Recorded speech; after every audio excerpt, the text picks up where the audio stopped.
All right, so here's the deal. While I was in process of trying to figure this out, my camera went dead. So that pretty much took care of that problem at that point, which is, how do I figure this out? So what I did was I went through and I took a look at it, and essentially when you get these parts right here, maybe before you glue anything on, what you need to do is go in and really file or sand, a sanding stick or whatever, file all these edges down. So you're talking both sides, so that side and this side.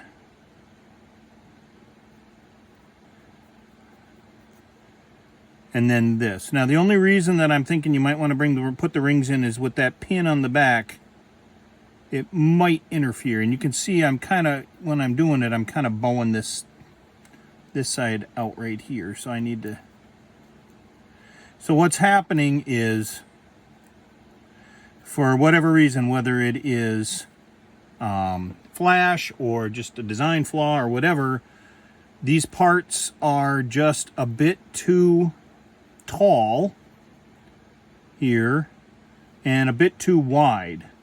So I went real quick into my CAD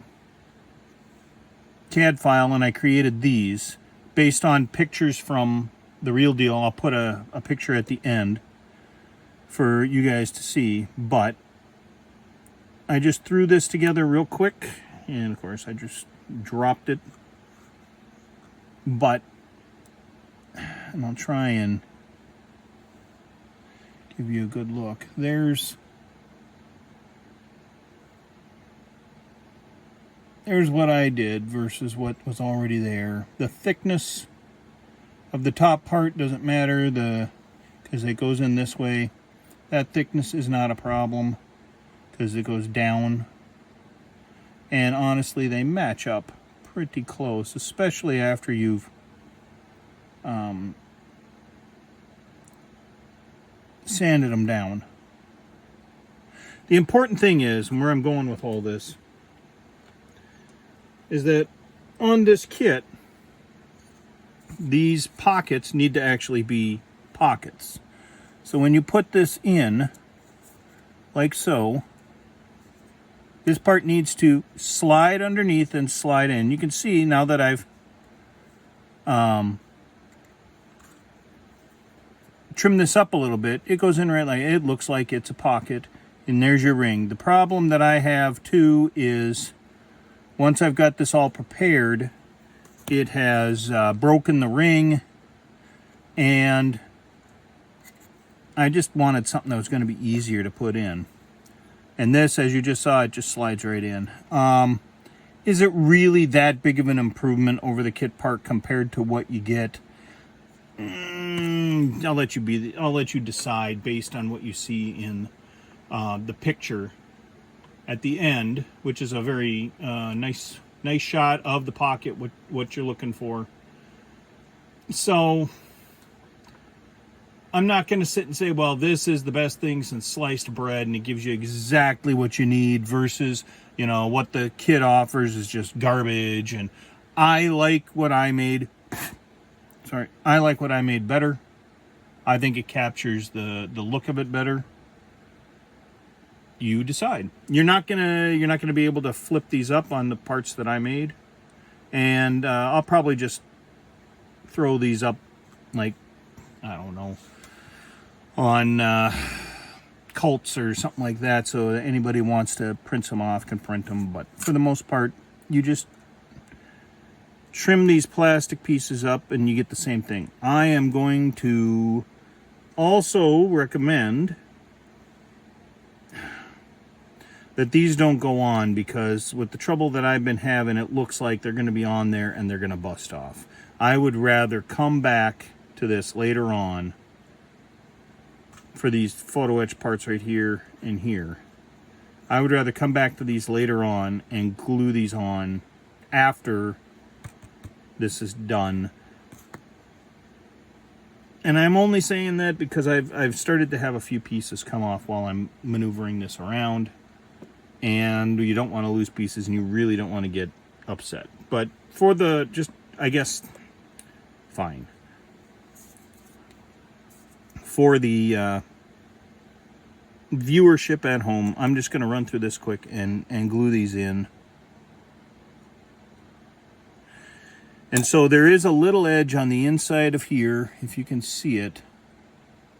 That's supposed to be where that butts up against it, and then there's this little edge in the front that you grab and slide back on. And I'll just put this part in like so. And that's what you're supposed to get. However, it should tilt up. And there's no... I suppose what I could do is make the whole thing the full thickness so it goes in there.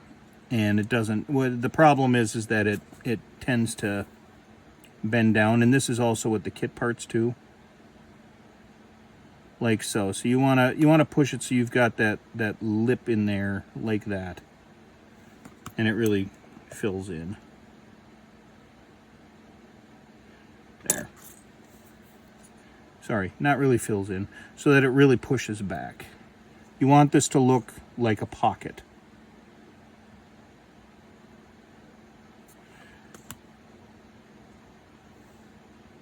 Most of these have not been dealt with yet. And the problem is that they do have to be sanded. You can't just put a lot of glue and eventually it all softens up and it squishes in.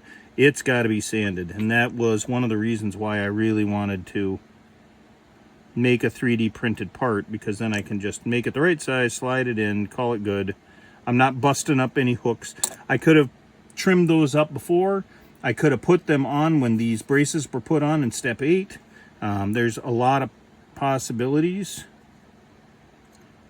So at least it's a problem that doesn't have only a singular solution. You might even want to super glue these things in.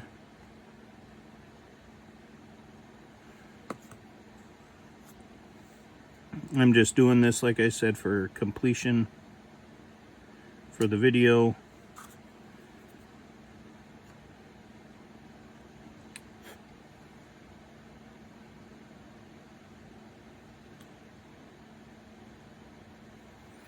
All right, so you know what, just for giggles, let's see what super gluing this in would entail.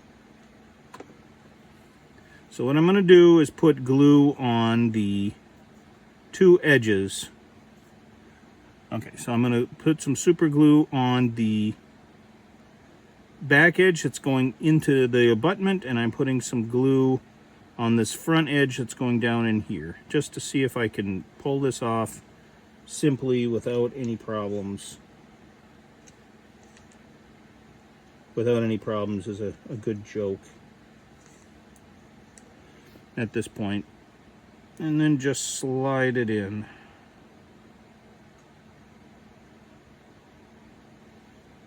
Like so. Yeah, it slid in pretty easy. There we go. No problem there. They're all in.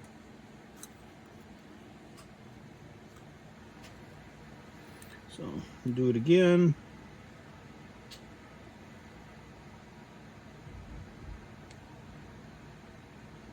And I'm sorry I'm doing this off camera, but I'm running out of space here.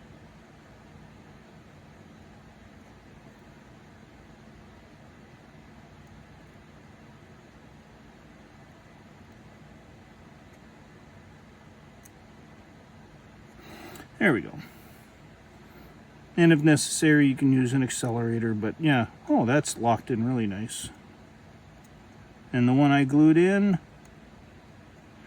not quite so great, but what I'm going to do then is take the edge of my forceps to get a little glue and just let that run in. And it just gets sucked right in there and runs through. So just that little bit of glue and right into that crease. Little glue, little crease.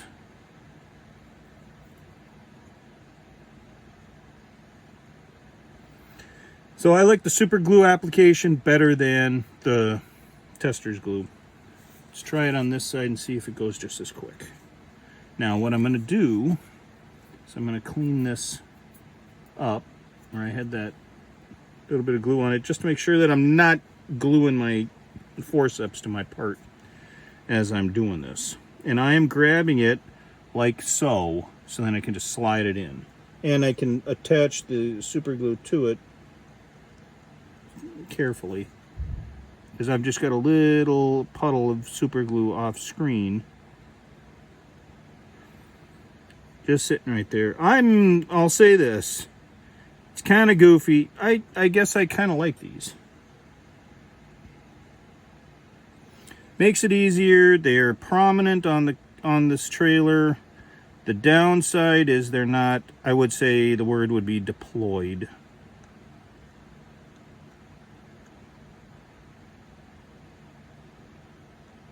They're hanging down as if there's no load, but if you had a load on this trailer, you do have multiple tie down points, but those are part of the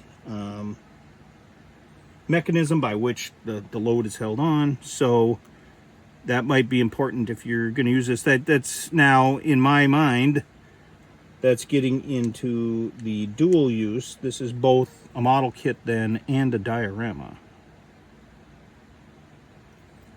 Now, if you see, kind of like what I'm noticing here, there's a little bit of rough edge in here with the plastic. You can go through later on. Let the super glue set a bit. You can go back through later on with the plastic glue, in this case my tester's glue, and put that on, and that'll eat up any of the stuff on the edge. After the fight that I had with the plastic parts and all the mess that would come from cleaning them up and that, and I know this, you could call this lazy. Like I said, if the plastic parts fit fine, is the detail that much different? No. But since the plastic parts are kind of a pain, is this going to make things easier to do? Yes. I like it. That was way quicker than last night. So what I'm going to do real quick now, since we talked about it, I might as well show how to do this. So this is the part that has the reflector on it. So right here, which is SB2 with SC5. And again, like we talked about, it's going to be going on with the cut or bend going away from the center spar. So the smaller of the two, there's a thicker and a thinner, or a larger and a smaller, or a wider and a narrower, whichever one you want to use. The narrower one has that little cut at the end. That's the one that's going on. And again, it goes right onto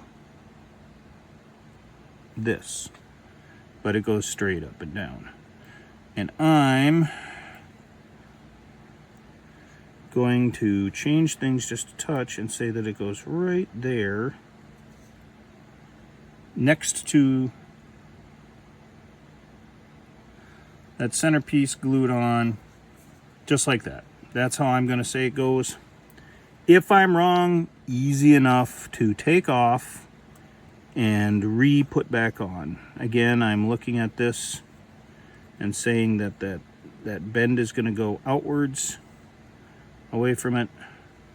Just got to keep a good grip on it to get the glue on. Come back here and drop it. Why not?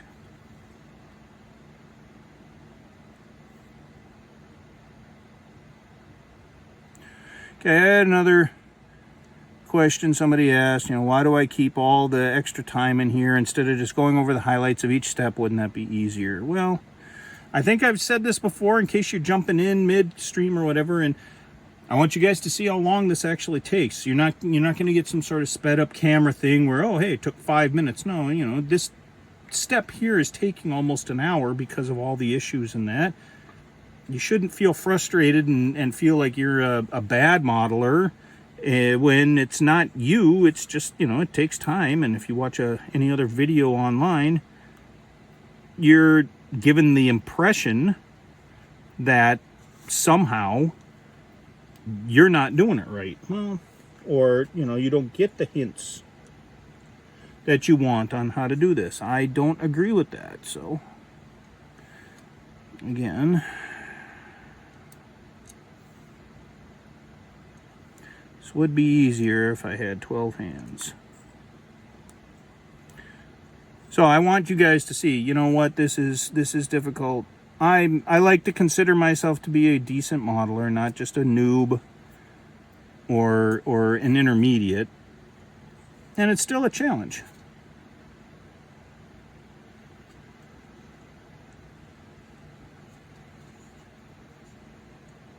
What do I think really gives one modeler an advantage or makes one modeler better than the other? Perseverance. Or in this case, stubbornness.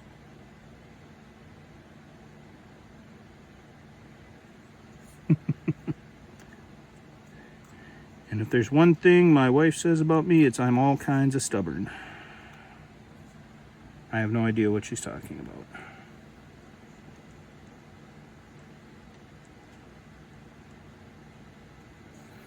But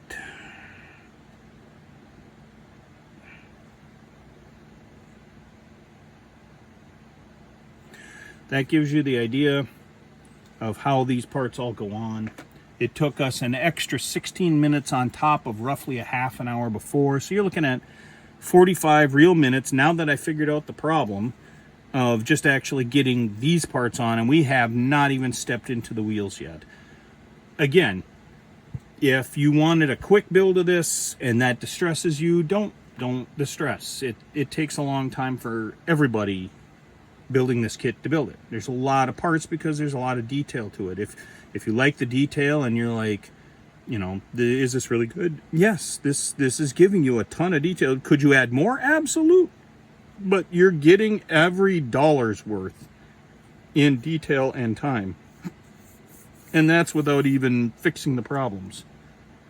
So I'm giving thumbs up for how well this is. And by the way, everything is still movable in here. So anyways, that is the second half of step 9, and be prepared for step 10. I'm not sure how long it's going to take to get going on that, but get ready for it.